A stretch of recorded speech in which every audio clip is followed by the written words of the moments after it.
Then at the end of the race, we saw the Preece incident where he made it was the most incredible barrel roll I've ever seen. I mean, I finally got to watch the replay as, again, I'm just in the back of the pack, not doing shit. It's under yellow, and I'm cruising around, and they start to play the replay on the big screen. And we used to have a big screen on the backstretch when we had stands there, and now there's there's 4 big screens starting from off turn 4 all the way into turn 1. So they start to play it, and so I'm driving, and I'm looking through the winning net, and I'm looking and seeing him turn and start to flip, and I'm like, oh wow, he got some good air. Oh no! I mean, as soon as his car hit the grass, I don't think I've ever seen one have that many rotations in the air. I mean, not since Larson's a U.S. gymnast have I seen that many barrel rolls before making contact. Holy cow. I mean, we got news that Ryan's out of the hospital on his way to Charlotte now, so it seems like he's fine. He got a tweet from him last night, so I think he's going to be okay, so we can comment on it. But holy, that thing was violent. That was the most violent barrel roll I've ever seen. Usually, you've seen in the old days when the cars would barrel roll, it'd be a little bit slower. The car would dissipate more. His car really kind of stayed together, except for the roof hatch and the winning net. Yikes. Was he the one that was with the Kyle Larson big destroy Talladega? Remember when the door bars, and was he the one that power drove Larson? Is there him or Busher? I think it was Preece, right? I think it was Preece. I feel like it was Preece and Larson.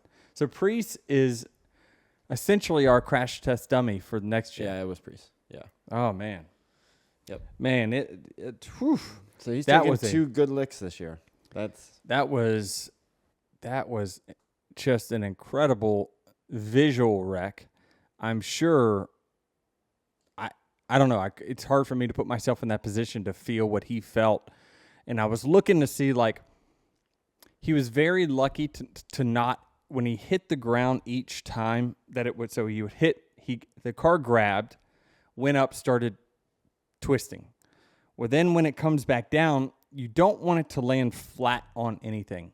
And he was very lucky that when the car made contact again for the second time to the ground, it was kind of like on the corner of the car, and it kept rolling.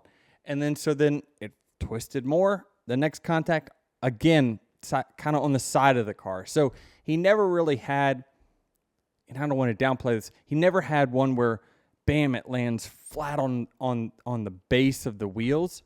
He would have risked... Like Bowman's injury, right? Correct. He would have risked kind of a spinal compression fracture there if he would have landed dead flat on his wheels, especially with how rigid the bottom of these cars are. Once you've blown the tires out, these things are going to land flat on the stops, and it's going to be harsh. So luckily, it looked like all of his limbs stayed in the car.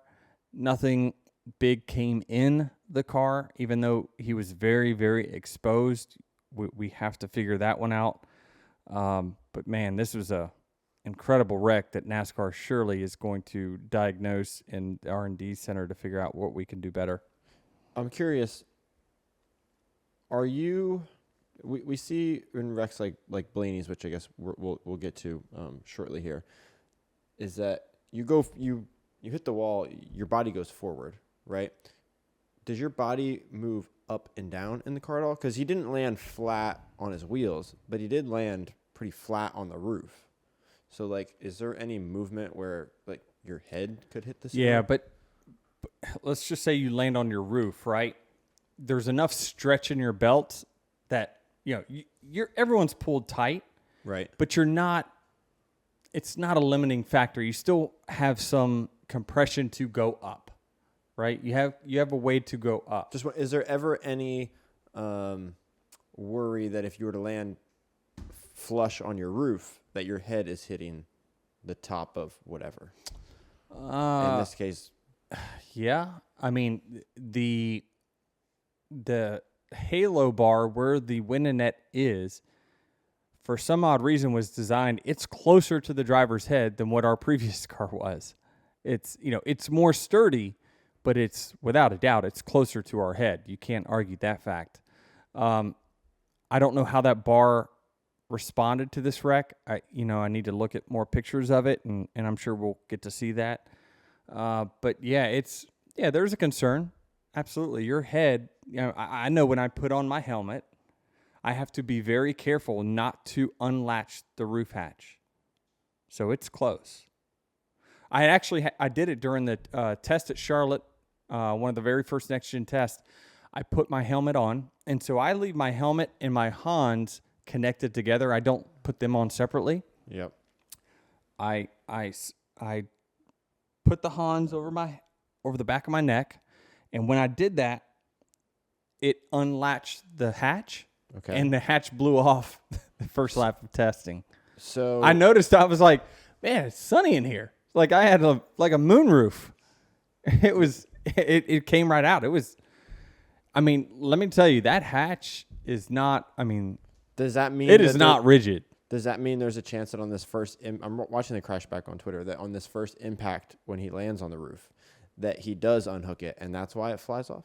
No, I think more than likely the compression, when the top of the car started crushing, you know what? This is like the Tupperware. Remember the top of the Tupperware? When my mom couldn't get the top of the Tupperware off. So I'm like, Mom, it's a plastic container, by the way. Right, I know, but just squeeze the bottom and the top will pop off. Yeah. It's the same. Travis is laughing. You don't think it relates? I mean, I get it, but I've never had trouble getting the lid off the Tupperware container before. Well, give my mom a break. She had a very tough time. She's like, and she's in the motorhome. She's like, look at this trick Denny taught me. You just got to squeeze the bottom. Well, you're leaving out a very crucial part of the story. What? Is that, yes, this did happen. She was like, look at this trick that Denny taught me. And then she squeezes it, and the top does not pop off. And she has to pry it off, and it's like, well, Denny was wrong again. Well, that's the story. That Tupperware in particular was... So it was in the one where... I'm sorry, that it doesn't have a tab on the outside of the Tupperware. We're getting so off track, but I need to be clear on this. It's the Tupperware where the top insets into the Tupperware. So there's very little tab, right? It's like the seal is on the inside, not on the outside. Yeah, if you go to Publix and buy just squeeze it, fruit, boom, pops off. Yeah. That's what happened, I think, to his roof hatch, is that the top of the car hit the ground, compressed it, boom, popped out the roof hatch. Because if you saw the roof hatch and like how it's secured, I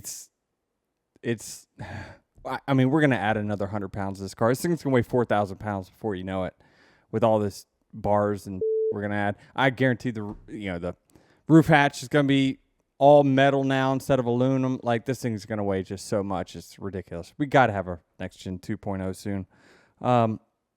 It's very flimsy. It's flimsy. I mean, we always check right before I go out that, like, make sure that this aluminum hatch device is secured. So I think that the Tupperware top popped off his roof hatch. That's my opinion. I'm watching the video and I just can't I can't stop watching it. On Talladega Nights when Ricky Bobby flipped down the backstretch, you knew that, like, oh well, they blew that wreck up. They made it more dramatic than what we really crashed. They couldn't create something as exciting or crazy as that was, right? I mean, not if you couldn't drive that thing off a ramp and get more air than that car got. Yeah. And it helped. The video helps that he's going through the grass because all the grass is flying in the dirt and everything, and it adds to the I know the drivers have been really on this for a long time, but getting rid of the grass, I guess I'm in that camp for sure. Certainly the car doesn't bite as much as it would if it was on. It's not going to change it from getting air. The car is going to get air. It was going airborne way before grass. It's just the grass made it bite, and then that's when it caused it to twirl in the air. So when it comes back down, the first couple impacts. Yeah. Got it. So what's going through like your mind then when you're just sitting there, and then like, to go from that and then to a restart? Like what's going through a driver's mind? Well, what's going through my mind is different than what was going through the other 35 guys' mind. I was just sitting there thinking, man, I need y'all to wreck one more time, because the 45 just got the lucky dog, and I'm still sitting back here just watching the race the entire time. But at that point, I started looking at the scoreboard, because obviously my interest shift into, well, what's going on? Who's going to win this race, right? Is Bubba going to get in or not? And I look, in the top 4 were race winners, previous race winners from this year, and I'm like, is someone in a green-white checkered really going to win this from row 3? Probably not. I thought the odds were favorable as long as another caution didn't come. So what my thought was I took the green, and I saw green lights, and I'm laying back just enough to be able to avoid it if it crash happened, but I was still close enough to be able to see it out my windshield to watch the racing.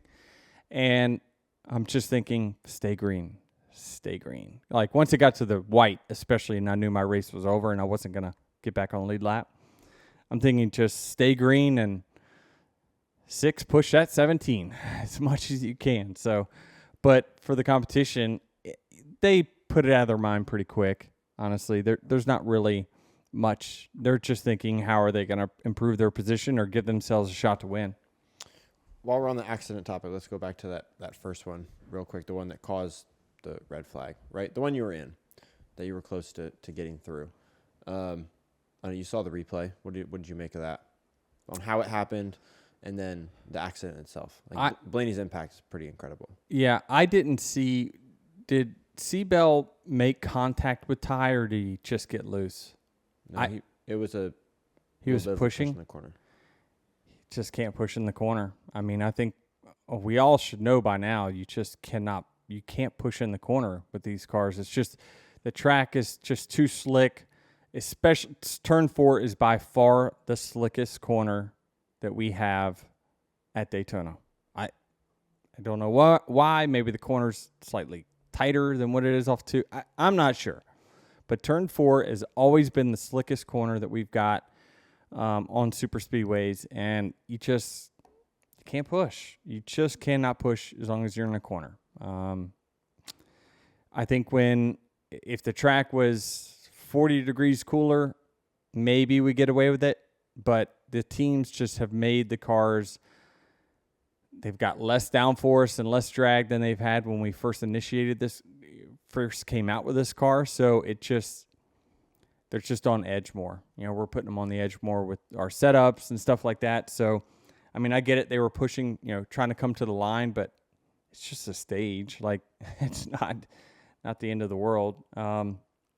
And yeah, you saw the 54, get pushed from the 20. So he got out of shape, and then it hooked the 12 in a tough spot. Wow. Did you see the wall deflect? Yeah. That was crazy. It's pretty incredible. We talk about the safety and all that of this next gen car, but it's pretty incredible that this same accident more or less occurred 22 years ago, and there's a massive difference in the result.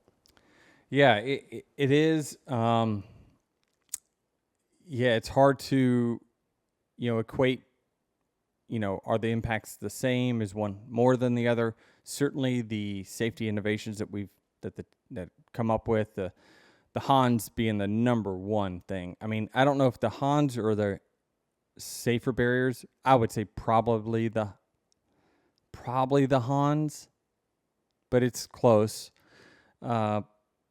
Just the head neck restraint in general has changed the game and certainly made it more safer as far as a fatal impact is concerned. But, I mean, Blaney's taken some massive hits in the wall in the next gen, Lucky for us, we've got to hear him talk in an interview afterwards. So it's tough. These things are tough. I mean, his car did deflect more, certainly from the changes that NASCAR's made with the front clip to make them compress more. That certainly probably helped his impact over what the first iteration of NextGen was.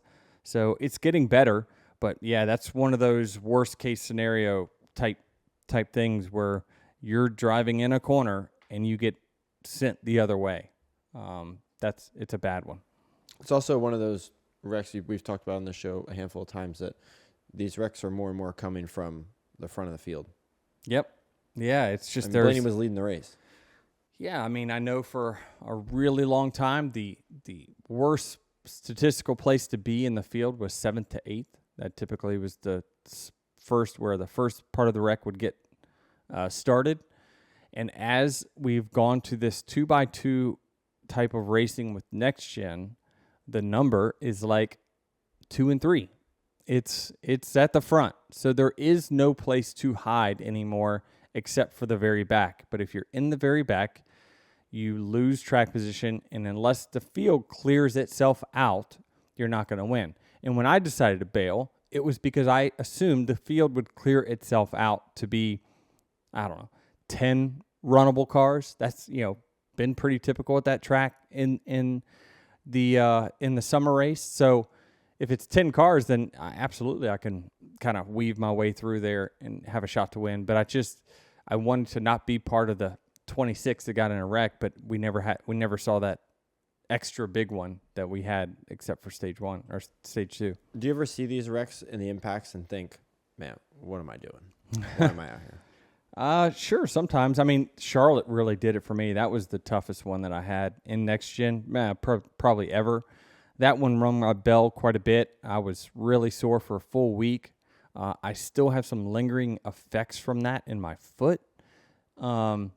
So it's just, this car is brutal when it comes to those impacts, but it's what we got right now.